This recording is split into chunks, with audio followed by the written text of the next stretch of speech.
नमस्कार क्लास, मैं मोनू चौधरी और ज्योग्राफी की इस ऑनलाइन जर्नी में आपका हार्दिक स्वागत है।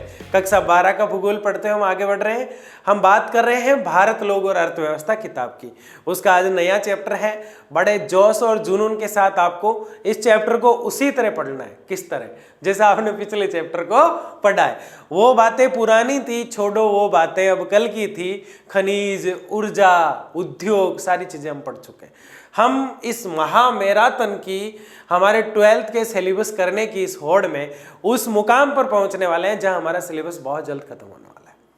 और आज हम शुरू करने जा रहे हैं, बिगुल बजाने जा रहे हैं चैप्टर नंबर 8 का। 5 या 6 लेक्चर इसके टोटल आएंगे। बने रहिए मेरे साथ और शानदार तरीके से और मस्त तरीके से हम इस चैप्टर को भी वैसे ही पढ़ते हैं जैसे हमने पिछले मजबूती से पढ़े हैं। आप लोग जो हैं बहुत अच्छे से जहाँ भी हैं वहाँ पढ़ाई कर रहे होंगे। जो कोई भी डाउट है कमेंट बॉक्स में मुझे बताया करें, मैं अगले लेक्चर में उनका सॉल्यूशन जो है वो आपको बताने का प्रयास करूँगा। इसके अलावा टेलीग्राम चैनल भी बना रखा है, उसको भी आपको ज्वाइन करना है। लेकिन आज के इस चैप्टर में हम बात किसकी करने वाले हैं? जो चैप्टर हमारा 8 है, हम परिवहन की बात करेंगे। किसकी बात करेंगे? परिवहन। क्या होता है परिवहन? परिवहन का मतलब होता है किसी भी चीज को वहन करके, लाद करके, लोड करके ले जाना। जैसे कि मानव खुद एक परिवहन का साधन है।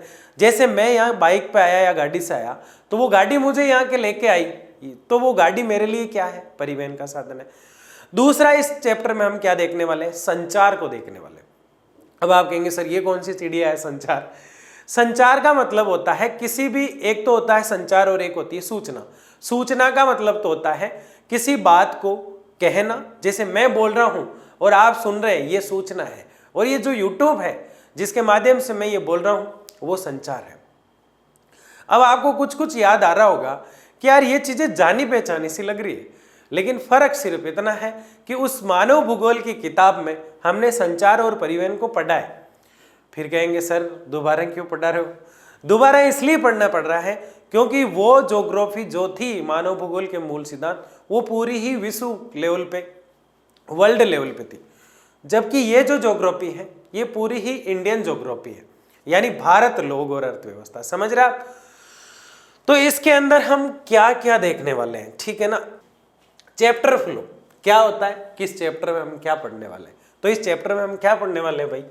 इस चैप्टर में हम स्थल परिवहन की बात करेंगे। स्थल परिवहन क्या होता है?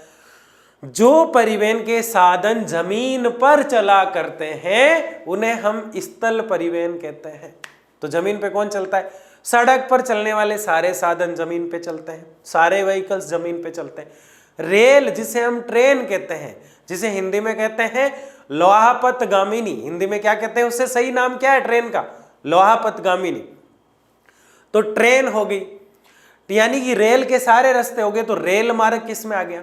स्थल मार्ग में। सड़क मार्ग किस में आ गया? स्थल मार्ग में। और पाइपलाइन, पाइपलाइन आप जानते होंगे, जैसे पाइपलाइन अलग से, रेल परिवहन यहाँ लिखा हुआ है, पाइपलाइन यहाँ लिखा हुआ है लास्ट में। ये सब स्थल परिवहन के अंदर ही आता है। स्थल परिवहन में कौन कौन आएगा? रेल आएगा, सड़क यहाँ पे नहीं दिया गया, उसको हम ज्वाइन करेंगे अभी, और पाइपलाइन। ये 3-4 चीजें किस में आती है? परिवहन में, स्थल परिवहन में। यानी स्थल परिवहन में सड़क आती है, रेल की पटरियां आती है और पाइपलाइन आती है।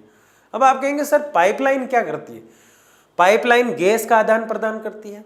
एक स्थान से दूसरे स्थान पर गैस पाइपलाइनों के माध्यम से भी पहुंचाया जाता है, जैसे हजीरा पाइपलाइन हमने पढ़ी थी।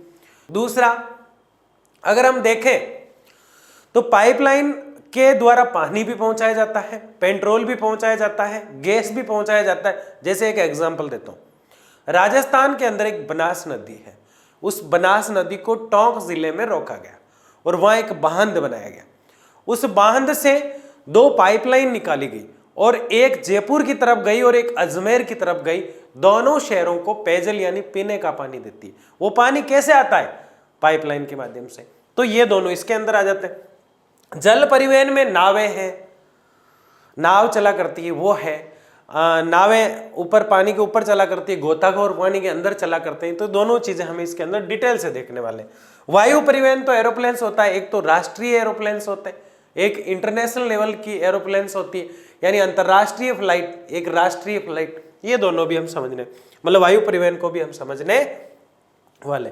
संचार मैंने थोड़ा थोड़ा बता ही दिया आपको, और डिटेल से इसको हम समझने वाले हैं। तो देखिए आगे और चैप्टर को। आज के इस लेक्चर में हम सड़क की ढेर सारी बातें करेंगे। सड़क परिवहन क्या होता है, सड़क परिवहन कैसे चलता है, सड़क पर किस तरह की हालत होती है, क्या ये सस्ता पड़ता है, क्या ये महंगा पड़ता है। उसके अलावा हम 2 महामार्ग परियोजना देखेंगे जो दोनों ही बहुत महत्वपूर्ण है।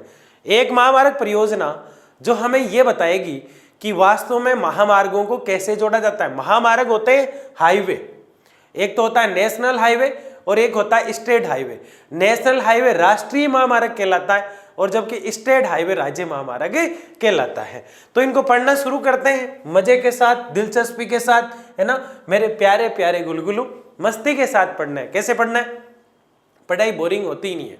कोई कह दे ना उसको चाटा मार दो खास के, है ना, क्योंकि ज्योग्राफी इतना इंटरेस्टिंग सब्जेक्ट। पॉलिटिकल हमारे मनीष बिवाल सर शानदार पढ़ाते हैं आपको, है ना।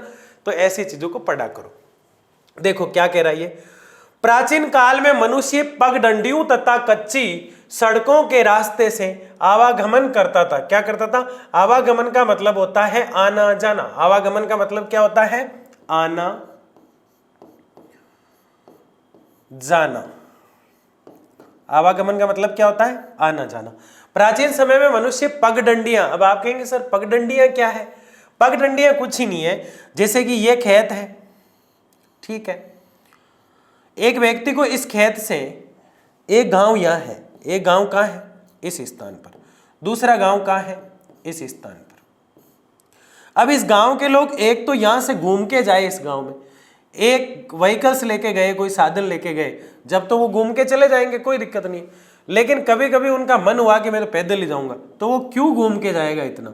वो सीधा जाने का पैदल यहां से प्रयास करेगा, इस प्रकार से, इस प्रकार से। ये जो लहराती हुई बन जाती है, इसे हम कहते हैं पगडंडी। इसे हम क्या कहते हैं? पगडंडी। अभी भी समझ में नहीं आया तो थोड़ा फ्लैशबैक में ले जाता हूं आपको। हमने मानव भूगोल की तो मानव भूगोल जो हमारी किताब थी उसको पढ़ा। मानव भूगोल में पहला चैप्टर मानव भूगोल का विशेष क्षेत्र और प्रकृति में हमने एक बेंदा की कहानी पढ़ी थी। बेंदा जंगल में जाता है विसरप गति से, यानी लहराता हुआ। विसरप मतलब सांप की तरह यूं लहराता हुआ जाता है, क्योंकि पेंडा है वहां, यानी जंगल। पेंडा मतलब जंगल। और वो जंगल में प्रकृति को देखता है और बहुत खुश हो जाता है, फल खा जाता है, फूल खा जाता है, पता नहीं उसको क्या हो जाता है वहां पे, है ना। तो वो कहानी हमने पढ़ी है वो सारी। तो वो विसरप गति मतलब पगडंडियां इस प्रकार होती है, सीधी नहीं होती कभी भी, है ना। पगडंडी देखो, देखने में ही मजा आता है पगडंडी को, है ना, ऐसे लहराती हुई होती है।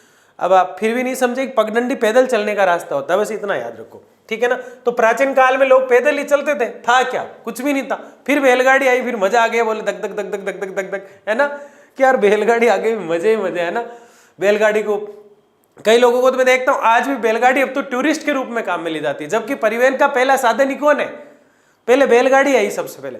बैल को बेचारे को लकड़ी का पीछे बोटा बनाया गया, उसके पहिए लगा दिए, बैल के ऊपर रख दिए गर्दन पे, बैल को बेचारे को मारे जा रहे हैं, बैल दौड़ा जा रहा है, क्या हालत कर दी बैल की, है ना। तो बैलगाड़ी बनी, पहले क्या बनी? बैलगाड़ी। बैलगाड़ी जब बन गई तो आज जो टूरिस्ट के रूप में काम में ली जाती है, आज टूरिस्ट आते हैं तो वो खड़े होकर मजे लेते हैं, उसकी रस्सी खींचते हैं यूं, है ना। कभी कभी बैल दौड़ जाता है, टूरिस्ट किधर, बैल किधर, बैलगाड़ी किधर, है ना। बड़ा मजा और इंटरेस्टिंग पार्ट बन जाता है ये। लेकिन वास्तव में बैलगाड़ी चली, जैसे कि बर्फीले क्षेत्रों में काफी समय तक रेडियार और कुत्ते जो थे, वो स्लेज गाड़ी होती है बर्फ के अंदर। कौन सी गाड़ी चलती है? स्लेज। स्लेज गाड़ी को रेडियार और कुत्ते खींचते हैं। आज भी बर्फीले क्षेत्रों में चलती है जहां बर्फ है। लेकिन अब अमेरिका के सहयोग से उनको विक्टर स्कूटर मिल गए, विक्टर स्कूटर चलाते हैं वो बर्फ में, है ना। तो अब संसाधन आगे। लेकिन यहां देखिए आप लिखा हुआ है, वे एक स्थान से दूसरे स्थान पर पैदल, या तो लोग पैदल जाते थे, कब? प्राचीन काल में, मेरे दादा के परदादा के दादा के दादा के दादा, है ना, या बैलगाड़ियों में जाते थे। लेकिन धीरे धीरे टेक्नोलॉजी बढ़ी, प्रौद्योगिकी बढ़ी, वैज्ञानिकता बढ़ी, लोगों ने मशीनें बना दी और विकास होता ही गया। जिधर देखो उधर विकास। इसीलिए तो जनसंख्या इतनी होगी, इतने विकास हो गया, है ना। के साथ साथ आवागमन के लिए पक्की सड़कें, यानी व्यक्ति आवागमन मतलब, अभी तो बताया यार, कितना जल्दी भूल जाते हो मेरे गुलगुलू, है ना, कि आवागमन का मतलब होता है आना जाना। आवागमन का मतलब क्या होता है? आना जाना। पक्की सड़कों तथा महामार्गों का विकास किया गया, यानी कि आने जाने के लिए पक्की सड़कें बनने लगी धीरे धीरे। देखो पहले क्या, मानो पैदल ही जा रहा था, बस मस्ती से सोचते सोचते, आज तो मैं जाऊंगा, उधर बैठूंगा, फिर इंतजार करूंगा, फिर जिससे मुझे मिलना है मैं मिलूंगा, आराम से सोचता हुआ चलता था, क्योंकि व्हाट्सएप की दुनिया नहीं थी उस समय, इंस्टाग्राम की दुनिया नहीं थी, पैदल चला जा रहा था। लेकिन पैदल चलते चलते उसने बैलगाड़ी का ख्याल आया, उसने बैलगाड़ी बनाई। फिर आवागमन के साधन, प्रौद्योगिकी, टेक्निकल, वैज्ञानिकता आदि चीजें बढ़ती गई, तकनीकी बढ़ती गई और धीरे धीरे विश्व पूरा डेवलप हुआ तो भारत भी डेवलप हो गया, यानी प्रौद्योगिकी विकास हुआ, पक्की सड़कें बनने लग गई। सबसे पहले सड़कों का ही निर्माण हुआ। क्या आपने कभी देखा कि किसी के घर के बाहर निकलते एयरपोर्ट है, किसी के घर के पीछे वाले दरवाजे से निकलते ही समुद्र है, उसके अंदर नाव के अंदर बैठ के निकल जाएगा। सबसे पहले कोई परिवहन शुरू होता है तो वो सड़क परिवहन होता है। तो सबसे पहले सड़क परिवहन को महत्व दिया गया। किसको महत्व दिया गया? सड़क परिवहन। फिर धीरे धीरे महामार्ग बनने लगे, बड़े बड़े हाईवे बनने लगे, और बड़े बड़े हाईवे में हम ये देखते हैं कि महामार्ग का मतलब होता है बड़े बड़े मार्ग, हाईवे, 4 लेन, 6 लेन, 8 लेन। अब ये लेन क्या है? लेन का मतलब लाइन होती है, 4 गाड़ियां आ रही है और 4 जा रही है, कौन सा हुआ? 4 लेन। समझ गए ना? तो अभी देखेंगे इस चीज को, अपन चिंता क्यों करते हो आप, है ना? किया गया, जिन पर मोटर गाड़ियां दौड़ने लगी, बसें दौड़ने लगी, ट्रकें दौड़ने लगी, है ना, आप वाली साइकिल भी दौड़ने लगी, आप वाली बुलेट भी दौड़ने लगी, सब कुछ दौड़ने लगा। किस पे? महामार्गों। या बुलेट को आपने सीधा एरोप्लेन के बराबर दौड़ा दिया? नहीं, पहले सड़क मार्ग डेवलप हुआ। ठीक है ना? तो आप समझ गए कि सड़क मार्ग किस तरह आगे बढ़ा। आगे देखिए, इसका संक्षिप्त वर्णन कुछ इस प्रकार पेश किया जा रहा है। कवि कह रहा है, कौन कह रहा है? कवि। सड़कों के द्वारा मनुष्य अपनी आवश्यकताओं की, सड़कों के द्वारा मनुष्य अपनी आवश्यकताओं की विभिन्न वस्तुओं को मंगवा सकता है और दूसरे स्थान तक पहुंचा सकता है। मतलब जैसे मान लो मैं यहाँ आया और अचानक से मुझे पता चला कि मैं कोई महत्वपूर्ण चीज या कोई ऐसी चीज घर भूल गया, और मुझे अभी का अभी चाहिए, जैसे मेरा फोन है अभी स्विच ऑफ होने वाला है, तो चार्जर भूल गया, तो मैं चार्जर मंगवाऊंगा। अब आप कहेंगे सर चार्जर तो कोई लेके आएगा, इसमें इसका क्या लेना देना है परिवहन का, और वो किस गाड़ी से आएगा, वो परिवहन का साधन है। तो क्या लिखा है इसने? इसने लिखा है विभिन्न वस्तुओं को मंगवा सकता है, दूसरे स्थान तक पहुंचा सकता है, यानी कुछ भी मंगवा सकते हैं, कुछ भी भेज सकते हैं। सड़क पहला माध्यम है। ऐसे तो है नहीं कि मैं तैरते वैर जाऊंगा, नाव में जाऊंगा, है ना, पहले सड़क दिमाग में आती है। आप घर से सुबह निकलते हो, सबसे पहले किसका प्रयोग करते हो? आपको टॉपिक ही समझ में आ जाएगा। ठीक है ना? सड़कें यातायात का सस्ता है, 10 रुपए किराया होता है बस का, लड़ लड़ा के 5 नहीं देते नहीं ना? ऐसा सच है कि नहीं है? बताओ मुझे, है ना? तो सस्ता है कि नहीं? बताओ, एरोप्लेन के टिकट में ऐसे कर सकते हैं आप? बिल्कुल नहीं कर सकते सर। एरोप्लेन का टिकट पूरा ही लगेगा, नाव का टिकट पूरा ही लगेगा, रोपवे का टिकट भी पूरा लग जाता है। रोपवे क्या होता है? एक पहाड़ से दूसरे पहाड़ पर जाने के लिए एक उड़न खटोरा भी कहते हैं उसको, उसे रोपवे भी कहते हैं। तो वो लगा रहता है और वो एक केबल, एक बड़ी वायरिंग के सारे चला करता है, एक स्थान से दूसरे स्थान तक ले जाते हैं। कौन कौन जानता है रोपवे? बताना मुझे, है ना? सड़कें यातायात का सस्ता साधन है, बिल्कुल सस्ता है साहब। हम तो जब स्कूल जाते थे ना, इस बस की छत पे बैठ जाते थे, किराया मांगने वाला आता तो फिर मतलब गंदी आदत है, आपको नहीं करना है, लेकिन हम उसको पीट देते हैं। अब पश्चाताप होता है यार, नहीं पीटना चाहिए था उसे, लेकिन पैसे होते कहाँ थे? नहीं होते थे ना बचपन में। कितना एक पैसे होते हैं, 10-20 रुपए कोई रिश्तेदार देता है, कभी तो घर वाले छीन लेते, कभी हमारे पास रह जाते। और आजकल तो इतने खर्चे बढ़ गए। हमारी तरफ हम जब पढ़ते थे तो एंड्रॉइड का कोई लपड़ा नहीं था, रिचार्ज का कोई लपड़ा नहीं था, हमें तो बस चॉकलेटें खानी होती थी। ठीक है ना? तो सड़कें यातायात का साधन है। सड़कों का निर्माण दुर्गम पहाड़ियां, हिमाच्छादित प्रदेशों में भी किया जा सकता है। सड़कें जो होती है उनका निर्माण दुर्गम पहाड़ियों में भी किया जा सकता है। दुर्गम पहाड़ियां क्या होती है? दुर्गम यानी दूर तक जाना जिसमें मुश्किल होता है वो दुर्गम होता है। दुर्गम पहाड़ियां, जहां पर जाना दूर दूर की वो पहाड़ियां, जहां गमन मतलब आना जाना मुश्किल होता है वो पहाड़ियां, वहां भी सड़कें बना रहे। क्या बना रहे? सड़कें। हिमाच्छादित, हिमाच्छादित का मतलब है बर्फ से ढका हुआ क्षेत्र। हिम यानी क्या होता है? बर्फ। आच्छादित यानी छाया हुआ। हिम यानी बर्फ, आच्छादित यानी छाया हुआ, यानी बर्फ से ढका हुआ या छाया हुआ। लिख देता हूं मैं, बर्फ से ढका क्षेत्र क्या कहलाएगा? बताओ। हिमाच्छादित। क्या कहलाएगा? हिमाच्छादित। ठीक है। प्रदेशों में भी किया जा रहा है, सड़कें हर जगह पहुंच गई है। अभी हम देखेंगे उत्तर से लेके दक्षिण तक सड़क है भारत में, पूर्व से लेके पश्चिम तक पश्चिम तक सड़क है, मतलब उत्तर से दक्षिण, पूर्व से पश्चिम, हर जगह सड़क देखने को मिलती। ठीक है, आगे देखिए, सड़कों का निर्माण दुर्गम पहाड़ी तथा हिमाच्छादित प्रदेशों में तो किया ही जाता है, लेकिन कम दूरी के लिए सड़कें यातायात के सस्ते साधन है। यानी थोड़ी सी दूर जाना है आपको, तो आप किस में जाओगे? सड़क के द्वारा जाओगे। बार बार कह रहा हूं, आप पता नहीं क्या सोचने लगे हो, नहीं मैं तो घर से बाहर निकलते एरोप्लेन लेके उड़ूंगा। हर व्यक्ति सांसद तो नहीं हो सकता, ठीक है ना। आगे देखिए, सड़कों द्वारा पदार्थ का परिवहन उत्पादक क्षेत्रों से उपभोक्ता के घर तक किया जा सकता है। यानी किसी भी प्रकार की सामग्री है उसको आप कहां भी पहुंचा सकते हैं, जहां पहुंचाना चाहे वहां पहुंचा सकते हैं। और पहला माध्यम होता है सड़क। जैसे मैं यहां से घर से ऑफिस आया, सड़क द्वारा, सड़क के ऊपर साधन चल रहा था मेरा, मतलब सड़क के द्वारा।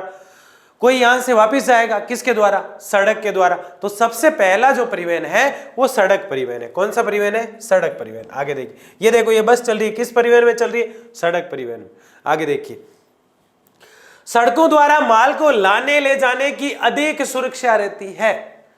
यानी सड़क पर सुरक्षा ज्यादा रहती है। सुरक्षा तो सब में रहती है, लेकिन हम जो पढ़ रहे हैं उसकी हमें तारीफ करना है, हम जो लिख रहे हैं उसकी भी हमें तारीफ करना है। भाई एक अच्छा राइटर या अच्छा स्टूडेंट या अच्छा विद्यार्थी कौन है? जो जिस टॉपिक को, जैसे कि हम लोहा पढ़ते हैं, लोहा बहुत आयात में पाया जाता है, तांबा बहुत आयात में पाया जाता है। जैसे भारत में 1000 कमियां हैं, फिर भी हम कहेंगे भारत विश्व गुरु है ना। तो तारीफ करना सीखो। क्या करना सीखो? तारीफ करना। ठीक है, तो सड़कें जो है वास्तव में जाने और आने के लिए सुविधाजनक होती है, ये सच्चाई है। इसमें अपन इसको अवॉइड नहीं कर सकते किसी भी प्रकार से।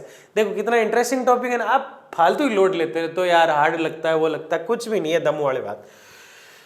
शीघ्र खराब होने वाली वस्तुएं जैसे सब्जी है, फल है, मछली है, दूध है, घी है आदि को सड़कों द्वारा मांग वाले क्षेत्रों में शीघ्र पहुंचाया जा सकता है। किसके द्वारा? सड़कों के द्वारा। छोटी दूरियों के लिए सड़क परिवहन रेल परिवहन की अपेक्षा आर्थिक दृष्टि से लाभदायक है। सड़क परिवहन देखो छोटी दूरी के लिए। अब देखो छोटी दूरी पे कैसे, जैसे मुझे यहां से घर जाना है, मैं बार बार ये एग्जांपल दे रहा हूं, तो सड़क का ही प्रयोग करूंगा, या फिर यहां से पहले रेलवे स्टेशन जाऊंगा, फिर दूसरे वाले रेलवे स्टेशन पर उतरूंगा और फिर वहां से घर जाऊंगा। इससे अच्छा तो सीधा सड़क से चला जाऊंगा ना, ठीक है ना। तो आप समझ गए, छोटी दूरी के लिए सड़क परिवहन ठीक होता है, लेकिन रेल परिवहन की दृष्टि, आर्थिक दृष्टि से लाभदायक होता है। रेल परिवहन की अपेक्षा आर्थिक दृष्टि से भी सड़क परिवहन रेल से सस्ता पड़ता है, जबकि ये दोनों लगभग ही पड़ते हैं, कोई विशिष्ट अंतर नहीं होता इनमें। आगे देखिए, सड़क परिवहन रेल जहाज तथा वायु परिवहन का पूरक है। सड़क परिवहन रेल जहाज तथा वायु परिवहन का पूरक है, क्योंकि रेल जहाज और विमान केवल सीमित स्थानों पर ही जाते हैं, जबकि सड़क के सभी गांवों, नगरों और बाजारों को इन साधनों से जोड़ती है। वही बात इर्द गिर्द घूमेगी। भाई सड़क हर जगह मिल जाती है, घर से बाहर निकलो सड़क, स्कूल से बाहर निकले सड़क, हॉस्पिटल के बाहर आए सड़क, बस स्टैंड के बाहर आए सड़क, हर जगह सड़क। तो सड़क हर जगह अवेलेबल हो जाती है, लेकिन एयरपोर्ट हर जगह मिल जाएगा क्या? ट्रेन हर जगह मिल जाएगी? नहीं। जहाज हर जगह जहां पानी होगा वहां मिलेगी, वायु परिवहन हर जगह जहां हवाई अड्डा होगा वहां मिलेगा। तो ये तीनों चीजें वही अवेलेबल हो जाती होती है जहां इनके लिए परिस्थितियां होती है, लेकिन सड़क परिवहन हर जगह अवेलेबल हो सकती है। जब हम यहां तक कह चुके हैं कि दुर्गम पहाड़ियों पे भी बना चुके हैं और हिमाच्छादित क्षेत्रों में भी बना चुके हैं, तो फिर कोई दिक्कत वाली बात ही नहीं है। आगे देखिए, इससे संपूर्ण तंत्र की क्षमता बढ़ती है, यानी कि पूरे भारत में जो सड़कों का जाल है उससे संपूर्ण तंत्र, परिवहन का जो तंत्र होता है वो मजबूत होता है। क्योंकि परिवहन में तो सभी आते हैं, सड़क भी आती है, रेल भी आती है, वायु भी आता है, जल भी आता है, पाइपलाइन भी आता है, सब कुछ आता है। लेकिन पूरे परिवहन को, संपूर्ण जो परिवहन है उसको कोई मजबूत करता है तो वो सड़कें हैं। वो कौन है? सड़कें। बिना सड़कों के कुछ भी नहीं है, सब कुछ टिका है किस पर? सड़कों पर। तो ये बात आप समझ गए। दुर्गम क्षेत्रों में जहां परिवहन के अन्य साधन नहीं पहुंच सकते, वहां केवल सड़कें ही यातायात की सुविधा प्रदान करती है। यानी ऐसे दुर्गम क्षेत्र, ऐसे पहाड़ी के क्षेत्र, भाई हमने अभी तो पढ़ा कि ऐसे पहाड़ी के क्षेत्र या ऐसे दुर्गम क्षेत्र जहां दूर दूर तक जाना आसान नहीं हो, वो कहलाते हैं दुर्गम क्षेत्र। दूर दूर की पहाड़ियां जहां आना जाना मुश्किल हो, हिमाच्छादित क्षेत्र जहां बर्फ से ढके हुए क्षेत्र हो, उन क्षेत्रों में जाने के लिए आज हम सड़कों को डेवलप कर चुके हैं। क्योंकि टेक्नोलॉजी, प्रौद्योगिकी, तकनीकी, वैज्ञानिकता इंजीनियर, ऐसी ऐसी चीजें बढ़ गई जिससे हम वहां तक पहुंच पाए और इस काम को कर पाए। सड़कें ही यातायात को सुविधा प्रदान करती है, ये देख चुके हम। आगे देखिए, सड़कों द्वारा उद्योग के लिए कच्चे तथा निर्मित माल का परिवहन आसान हो गया। मतलब उद्योगों के लिए कच्चा माल, समझते हैं ये तो आप, उद्योग नाम आते हैं अब तो आपको सब कुछ समझ में आता होगा, क्योंकि उद्योग को तो हम बहुत डिटेल से पढ़ के आए कि नहीं आए? ठीक है। आधे सोच रहे यार उद्योग कब पढ़ा हमने? हाँ यार, नाम तो सुना सुना लग रहा है थोड़ा पढ़ना शुरू कर दो, है ना। गुलगुलों ऐसे गुलगुले नहीं बन पाएंगे आप, है ना। ठीक है ना। सड़कों द्वारा उद्योग के लिए कच्चे तथा निर्मित माल का परिवहन आसान हो जाता है, क्योंकि सड़कों से ही उद्योगों में कच्चा माल पहुंचता है और निर्मित माल बाजार तक पहुंचता है। हमने देखा ना, ये तो होता है कच्चा माल, जैसे खेत के अंदर तिल है, कच्चा माल, ये कच्चा माल। कच्चा माल जैसे ये खेत है, ये पूरा क्या है? खेत है, और इसके अंदर तिल उगाए गए हैं। क्या है इसके अंदर? तिल। अब यहां से यहां फैक्ट्री है, ये क्या है? फैक्ट्री। यहां तिल का क्या निकाला जाएगा? तेल। ठीक है। और ये यहां पर बाजार है, यहां पर क्या है? बाजार। यहां इसको तेल को क्या किया जाएगा? बेचा जाएगा। ठीक है ना। तो ये भी क्या है? सड़क है। ये भी क्या है? सड़क है। अधिकतर जगह क्या देखने को मिलती है? सड़क देखने को मिलती है, सड़क। यहां भी क्या है? सड़क है। तो सड़क परिवहन जो है अच्छा, सच्चा और सस्ता परिवहन है, क्योंकि कच्चे माल को उद्योग यानी ये फैक्ट्री है, इस फैक्ट्री तक कच्चे माल को पहुंचाया है, बाजार में कच्चा माल आकर बिका है। तो सबसे ज्यादा प्रयोग यहाँ किसका हुआ है मुझे बताओ? सड़क का। आपने कभी सुना कि खेत में सीधा एरोप्लेन उतरा, सीधा फैक्ट्री में माल ले गया, वहां से माल को फिर भरा और फिर सीधा बाजार में लाके उतार दिया? नहीं सुना ना। तो सबसे पहले कौन आया? मुर्गी या अंडा? उससे क्या करना है? मुर्गी अंडे से, है ना। सबसे पहले कौन आया? सड़क परिवहन। सबसे पहले कौन आया? सड़क परिवहन। ठीक है। ये आज तक भी सवाल बना हुआ है कि मुर्गा आया, अंडा आया, इसमें लोग उलझे रहते हैं। आप पढ़ते हो क्या? हाँ मैं पढ़ता हूँ सर। अच्छा आपसे एक सवाल पूछूं? हाँ पूछो। पहले मुर्गा आया, अंडा? फिर बच्चा नहीं पता। अरे फिर क्या पढ़ते हो? आपके सर ने यही नहीं बताया। ठीक है ना। ठीक है, आगे देखिए, निष्कर्ष क्या निकला? इतना सब कुछ पढ़ा, क्या निष्कर्ष निकला? सर निष्कर्ष तो कुछ भी नहीं निकला। तो फिर क्यों पढ़ा? बिल्कुल निष्कर्ष निकला। और निष्कर्ष क्या निकला कि सड़कें जो होती हैं वो व्यापार और पर्यटन दोनों को बढ़ावा देती है। यानी पर्यटन को कैसे? कोई भी व्यक्ति किसी भी क्षेत्र में आके घूमना चाहता है, उसको हम पर्यटन कह रहे हैं। व्यापार किसे कहते हैं? बिजनेस को।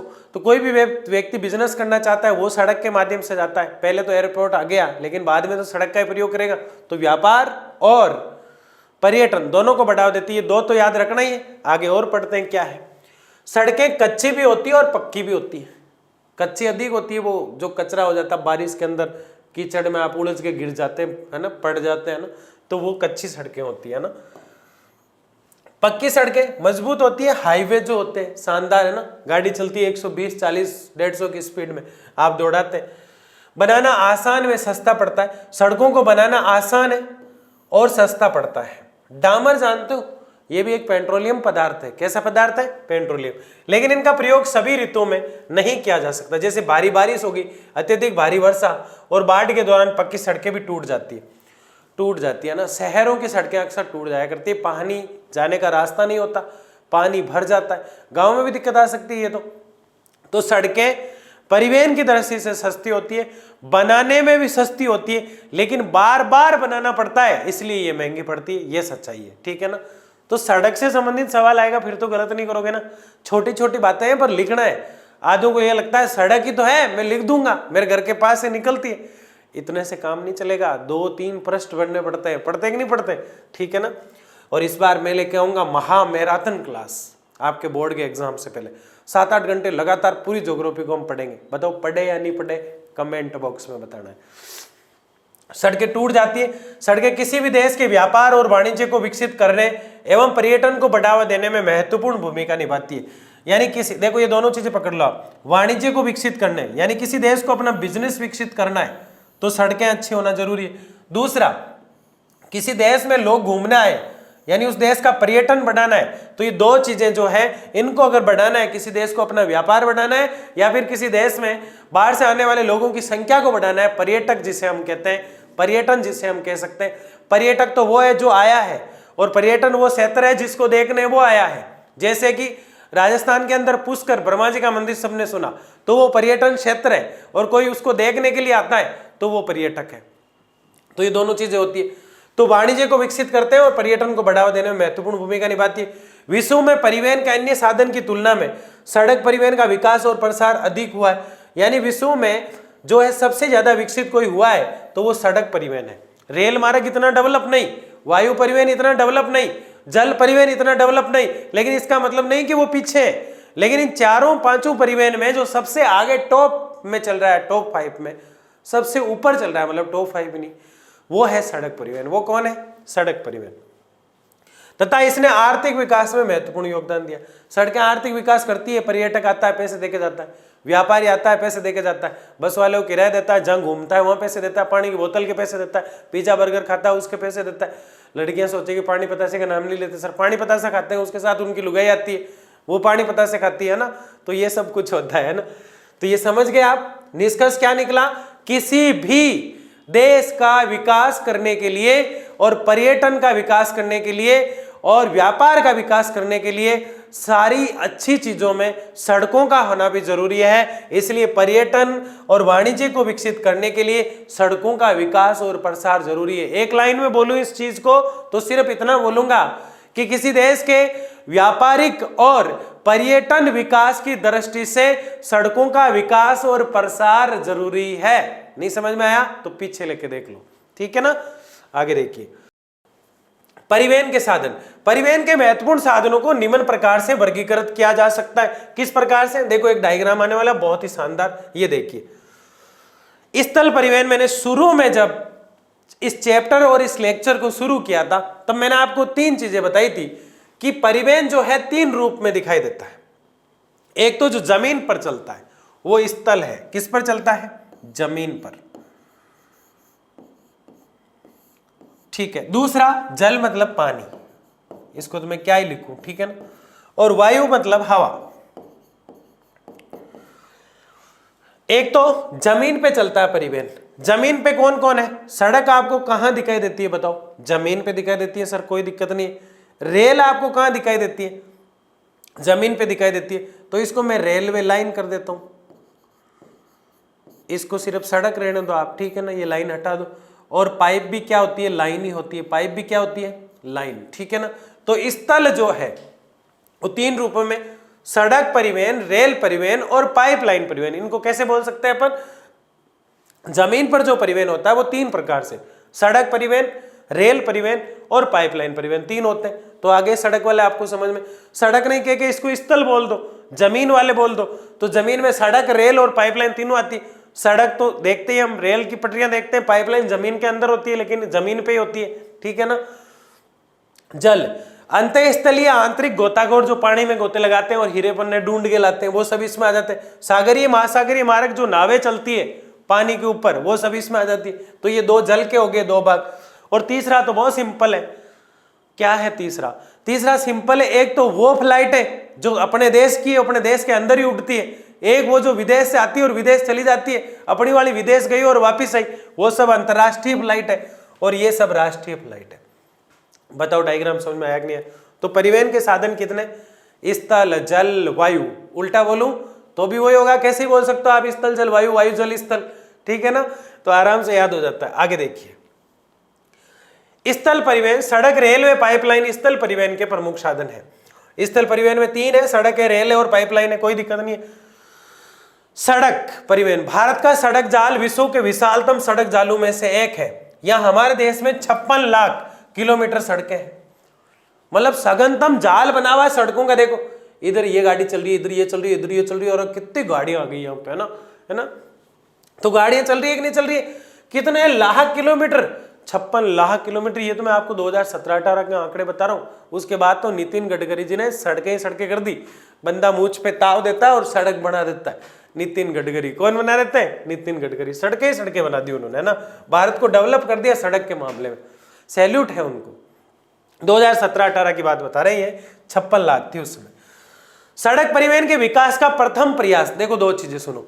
सड़क बनाने का पहला प्रयास 1943 में किया गया, लेकिन ये किस जगह किया गया? ये नागपुर में किया गया, लेकिन ये सफल नहीं रहा ढंग से। आजादी से पहले किया गया। दो चीजें याद रखना है अब तक आपको कि सड़कों के लिए पहला प्रयास 1943 में किया गया। नागपुर में बात की गई कि सड़कों को बढ़ाया जाए, लेकिन उतना सफल नहीं हो सका। लेकिन 1961 में आजादी के बाद, 1943 आजादी से पहले सफल रहा नागपुर वाला? नहीं रहा। 1961 में, 1961 में सड़कों के बारे में गहनतम चर्चाएं होने लगी और एक 20 साल में, आगे आने वाले 20 साल 1961 से लेकर 20 साल 1981 तक, 1981 तक, 1961 से लेकर 1981 तक 20 सूत्रीय कार्यक्रम लिया गया। यानी 20 सूत्रीय नहीं, 20 वर्षीय कार्यक्रम लिया गया कि 20 साल में हम सड़कों को इतना आवागमन दे देंगे कि मतलब हर व्यक्ति सड़क जो है उसको मिल जाए चलने के लिए, जहां भी जाना चाहे। तो ये 20 वर्षीय कार्यक्रम चलाया गया। ये दोनों चीजें आपको याद रखना है। भारत में सड़कों की दशा सुधारने के लिए एक 20 वर्षीय सड़क योजना भी चलाई गई। 20 वर्षीय सड़क योजना 1961 में। देखो, भारत सड़क जल विश्व के विशालतम सड़क जालों में से एक है, कोई दिक्कत नहीं है। यह 56 लाख सड़कें 17-18 के आंकड़े हैं। सड़क परिवहन के विकास का प्रथम गंभीर प्रयास 1943 में किया। नागपुर योजना बनाकर भारत में सड़कों की दशा सुधारने के लिए एक 20 वर्षीय सड़क योजना बनाई गई 1961 में। अब आप कहेंगे सर इसमें 1981 तो कहीं दिखाई नहीं दे रहा, 1981। 20 वर्ष की बात करें तो जोड़ दो, कोई दिक्कत नहीं, ठीक है ना। आगे बढ़े, देखिए समझिए इस बात को। भारत में सड़कों का वर्गीकरण इस प्रकार से: राष्ट्रीय महामार्ग, राज्य महामार्ग, जिला सड़कें, ग्रामीण सड़कें, अन्य सड़कें और अंतर्राष्ट्रीय सड़कें। देखो मैं समझाता हूं। एक तो होता है नेशनल हाईवे, जिसको हम कहते हैं राष्ट्रीय महामार्ग, यानी बड़ी बड़ी सड़कें, हाईवे जिसे हम कहते हैं। बोले हाईवे पे पहुंच गया मैं, कहां पहुंच गया? हाईवे पे। तो वो होती है नेशनल हाईवे, यानी राष्ट्रीय हाईवे, यानी कि राष्ट्रीय महामार्ग। पहला कौन सा होता है? पूरे देश का होता है। अब इसका मतलब ये नहीं कि राज्य वाले में कोई दूसरा राज्य का चल नहीं सकता, लेकिन देश का जो होता है उसकी देखरेख केंद्र करता है, मतलब सेंटर से होती है, केंद्र सरकार उसकी देखरेख करती है, ठीक है।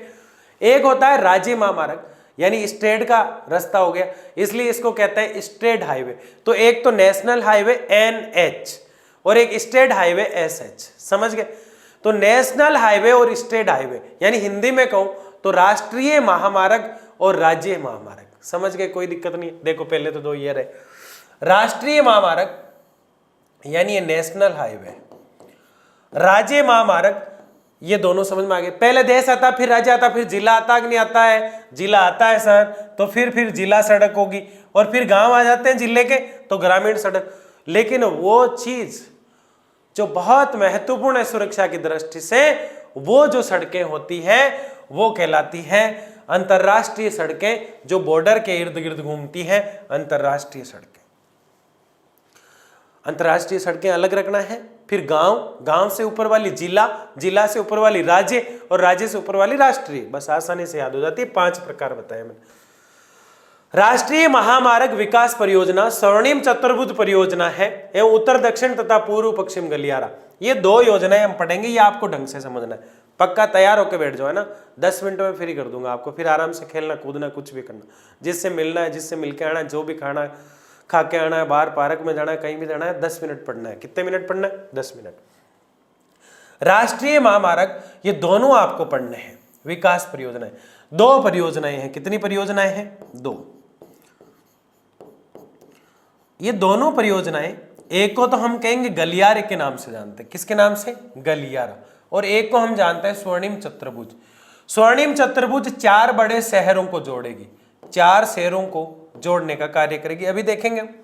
और ये गलियारा क्या करता है? उत्तर से पश्चिम और पूर्व से, उत्तर से दक्षिण और पूर्व से पश्चिम को जोड़ता है। ये चीज इसके अंदर देखने को हमें मिलती है। आगे देखिए, राष्ट्रीय महामार्ग विकास परियोजना हम पढ़ रहे हैं, जिसमें पहली को देखिए, भारतीय राष्ट्रीय महामार्ग प्राधिकरण NHAI देश भर में विभिन्न चरणों में कई प्रमुख परियोजनाएं चलाती है। यानी भारत में जितनी भी सड़कें होती है उनकी देखरेख मोस्टली किसके अंडर में होती है?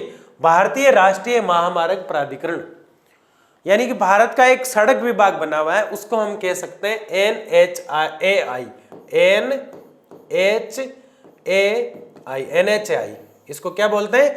NHAI। समझ गए ना? तो ये पूरी देखरेख करता है सड़कों की। अब देखिए वो दोनों परियोजनाएं क्या है। यह है पहली स्वर्णिम चतुर्भुज। कौन सी है? स्वर्णिम चतुर्भुज। इसको पढ़ने के बाद हम जो अगली देखेंगे वो है उत्तर दक्षिण और पूर्व पश्चिम गलियारा। तो पहले कौन सी देख रहे हैं? पहले वाली। स्वर्णिम चतुर्भुज क्या कह रही है? यह स्वर्णिम चतुर्भुज कह रही है, चतुर्भुज मतलब चार, चतुर्भुज मतलब चार, यानी चार ऐसे शहर जो भारत के लिए बहुत महत्वपूर्ण है, और वह है दिल्ली, मुंबई, चेन्नई और कोलकाता। DMCK, क्या नाम बताया मैंने? DMCK। बस आपने बात को पकड़ लिया मेरे गुलगुले, मेरे लाडले। क्या पकड़ा आपने? कि DMCK का मतलब है दिल्ली, क्या है? मुंबई, चेन्नई और कोलकाता, इन चारों शहरों को जोड़ा गया है, और यही स्वर्णिम चतुर्भुज योजना है। एग्जाम में पूछी जाती है, बच्चे डर जाते हैं। कई बच्चों को मैंने बाहर आके कहते हुए सुना है, अरे यार ये क्या पूछ लिया, तो किताब में कहीं था ही नहीं। अरे ये है स्वर्णिम चतुर्भुज योजना, एक कॉलम में दे रखा है, ध्यान से देखना है ना। स्वर्णिम चतुर्भुज योजना। और क्या खास बात है? खत्म हो गई क्या? बिल्कुल भी नहीं हुई, अभी तो शुरू हुई है। चार शहरों को जोड़ती है, और इन चार शहरों को जोड़ने की जो सड़क बनाई गई है लंबी, उस सड़क को, जैसे कि चार शहर है, दो यहाँ है, दो यहाँ है, इन चारों शहरों को जोड़ा जा रहा है सड़क से। और ये सड़क कितनी होगी? 5846 किलोमीटर, यानी 5846 किलोमीटर लंबी ये सड़क होगी, और 4/6 लेन होगी, यानी चार तो आने वाले रास्ते और चार ही जाने वाले रास्ते इसके अंदर होंगे। समझ रहे हो? चार तो आने वाले रास्ते, देखो ये 1 और 2, ये 2 लेन है, ये कौन सी है? 2 लेन। अब जैसे दो गाड़ियां यहाँ साथ जा सकती है, तो चार जाए इधर और चार आए, तो ये क्या हो जाएगा? स्वर्णिम चतुर्भुज। अब आप कहेंगे 6 क्या है? तो एक इमरजेंसी रास्ता रखा जाता है यहाँ से, इस प्रकार से, इधर से जाने वाला जा सकता है, एम्बुलेंस वगैरह, इधर से आने वाली जा सकती है, तो इसको 4/6 कहा जाता है। 3 चीजें बता चुका हूं मैं आपको। कितनी चीजें बता चुका हूं? 3। स्वर्णिम चतुर्भुज DMC के शहरों को जोड़ने के लिए बनाया गया। इसमें इन शहरों की जो दूरी है, जो 5846 किलोमीटर, 5846 किलोमीटर है, उसको, उस दूरी के हिसाब से इसको तय किया गया। 2 बातें। तीसरी, ये 4/6 लेन, लेन का मतलब रास्ता, लेन का मतलब एक रास्ता हुआ तो एक लेन, 2 हुआ तो 2 लेन, 3 हुआ तो 3, और 4 है, 4 है तो 4 लेन। ठीक है। और क्या बात है? ये स्वर्णिम चतुर्भुज बनाने से भारत के इन शहरों की दूरी जो है, उसमें जो लगने वाला समय है वो घटकर थोड़ा सा हो गया। जहां 6 घंटे लगते थे ट्रैफिक में, वो 3 घंटे हो गए। बताओ अच्छी बात है कि नहीं? स्वर्णिम चतुर्भुज बस हो गया, अब चिंता नहीं करना है। स्वर्णिम चतुर्भुज में क्या याद रखना है? 5846, 5846 संख्या याद रखनी है। 46 याद रखना है, 46 लेन है, 5846 किलोमीटर है। और क्या है? DMC के शहरों को जोड़ता है, दिल्ली, मुंबई, चेन्नई और कोलकाता को। अब देखो इसको रीड कर लेते हैं एक बार पूरे को। इसके अंतर्गत, किसके अंतर्गत? स्वर्णिम चतुर्भुज के अंतर्गत लंबी 4/6 लेन वाले उच्च सघनता के यातायात गलियारे बनाए गए। ये डराने के लिए होता है। सघनता मतलब जहां भीड़ भाड़ ज्यादा होती है, ऐसे गलियारे बनाए गए कि भीड़ ना हो ज्यादा। रास्ते, गलियारा मतलब क्या होता है? रास्ता, मार्ग। गलियारा क्या होता है? रास्ता या मार्ग। ठीक है ना। देश के 4 विशाल महानगर दिल्ली, मुंबई, चेन्नई और कोलकाता। महानगर है कि नहीं है? महा यानी बड़ा। महा से बड़ा कोई होता है क्या? नहीं होता ना। जैसे महाद्वीप, बड़ा द्वीप। महानगर, बड़ा नगर, बड़ा शहर। और बड़े शहर कौन है भारत के? दिल्ली, मुंबई, चेन्नई, कोलकाता को जोड़ते हैं। स्वर्णिम चतुर्भुज के निर्माण के साथ भारत के अन्य महानगरों के बीच समय, दूरी तथा यातायात की लागत महत्वपूर्ण रूप से कम हुई है। समय की भी, दूरी की भी, और लागत भी कम हुई है, पैसा भी कम लग रहा है। किसका? पेट्रोल डीजल का। समझ रहे हो? तो यह थी स्वर्णिम चतुर्भुज योजना। 5846, 4/6, 4 शहरों को जोड़ा गया, सघनता कम कर दी गई, समय, दूरी और लागत तीनों बचे। तो बताओ अच्छी है या नहीं है? ये तो थी पहली परियोजना NHAI की। किसकी? NHAI। अगली देखिए, यह है उत्तर दक्षिण तथा पूर्व पश्चिम गलियारा। उत्तर दक्षिण तथा पूर्व पश्चिम गलियारा। अब ये क्या है? आपने पढ़ा कि उत्तर से लेकर दक्षिण तक ये हमारा देश भारत उत्तर से लेकर दक्षिण तक इस प्रकार से, कौन सा देश? भारत उत्तर से लेकर दक्षिण और पश्चिम से लेकर पूर्व तक। ये हमने दूरियां पढ़ी है, 29, 33, 32, 14 ऐसे पढ़ी है, लेकिन वो दूरी काम नहीं करती। अब यहां से रास्ता उत्तर से दक्षिण लाया जाएगा तो ये रास्ता ऐसे घूमता घूमता आएगा। ये भारत है, ये नक्शा, और ऐसे ये रास्ता आ रहा है, यानी भारत के उत्तर से दक्षिण के छोर को जोड़ रहा है। देखिए आप, उत्तर से दक्षिण गलियारा का उद्देश्य, यहां उत्तर में हमें पता है जम्मू कश्मीर है, सबको पता है जम्मू कश्मीर, हमने पढ़ा था ना, जम्मू कश्मीर का लद्दाख क्षेत्र जो है वो भारत का उत्तरी पॉइंट है। 11th में पढ़ा था। आप सोचे कब पढ़ा सर? 11th से जो बच्चे जुड़े हैं उनको पता है, ठीक है। नहीं पता है तो उनको मैं अभी बता दूंगा, इतना टेंशन काहे को लेते हो, ठीक है ना। जम्मू व कश्मीर के श्रीनगर, यहाँ जम्मू कश्मीर में श्रीनगर है, श्रीनगर से लास्ट में यहाँ इस जगह तमिलनाडु है और यहाँ कन्याकुमारी है, यहां तक ये रास्ता आता है। नहीं समझ में आया?